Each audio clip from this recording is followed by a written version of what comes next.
The garden gate was locked. The cat pressed against it anyway. For 7 minutes, nobody in the family had seen anything like it before.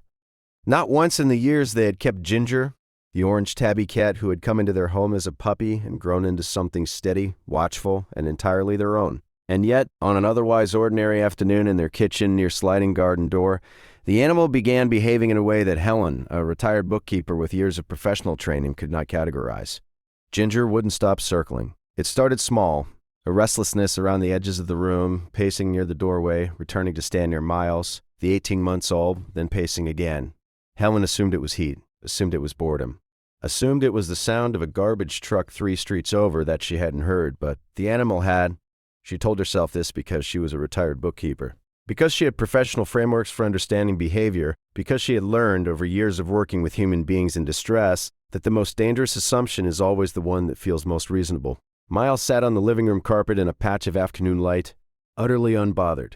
The orange tabby cat planted itself 6 inches from the toddler's side and exhaled through its nose.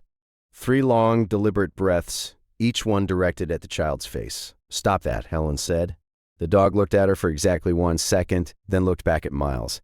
This happened 4 times. 5 times. The animal was not aggressive, was not panting, was not seeking attention. It was, in the most precise language available, working.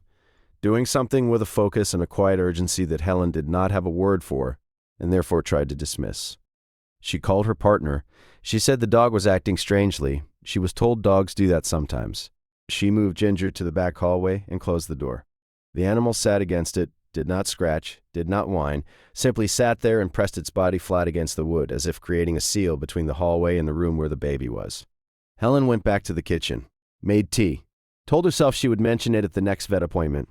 She did not mention it, because 18 minutes later, everything else erased the need. Miles had been quiet for 6 minutes, which Helen had registered as peaceful, when the sound from the baby monitor shifted. Not crying, something before crying. A sound she had never heard from her own child, soft and wrong in a way that moved her across the house before she had decided to move. She found Ginger already there. The orange tabby cat had crossed the hallway from a closed door. Later, the family would not be able to explain how. The door would show no marks, no damage. The dog would simply have been where it needed to be, stationed 12 inches from Miles, watching the child's chest with the particular focused stillness of an animal that is counting breaths. What Helen found was this.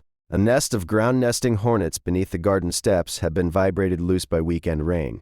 She called emergency services from a position on the floor she could not remember reaching. She gave the address, she gave the symptoms.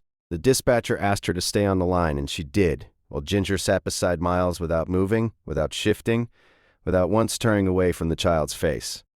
The paramedics arrived in 11 minutes. The lead paramedic, 6 years working pediatric response, knelt beside the child and looked up at Helen and said something she has not been able to repeat out loud without her voice breaking.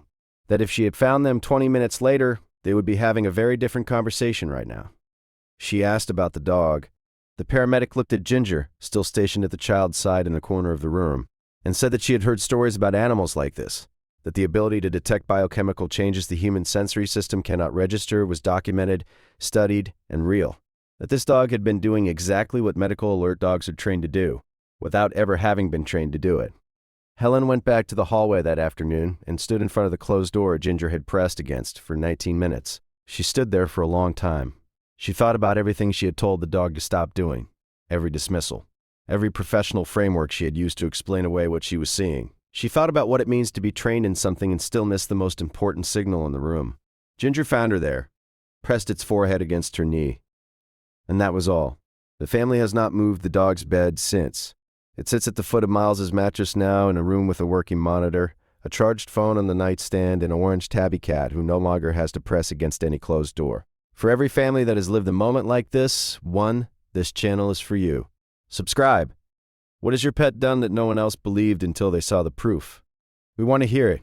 She still keeps the paramedic's card on the refrigerator, not as a reminder of how close it was. As a reminder that the first warning came from 4 legs and a nose that knew exactly what it was doing, long before any human in the house was ready to listen.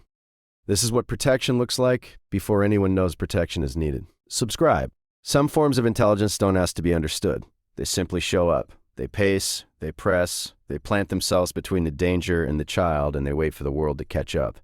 The follow-up to the story is the part that makes parents cry every single time. Subscribe so you're here for it.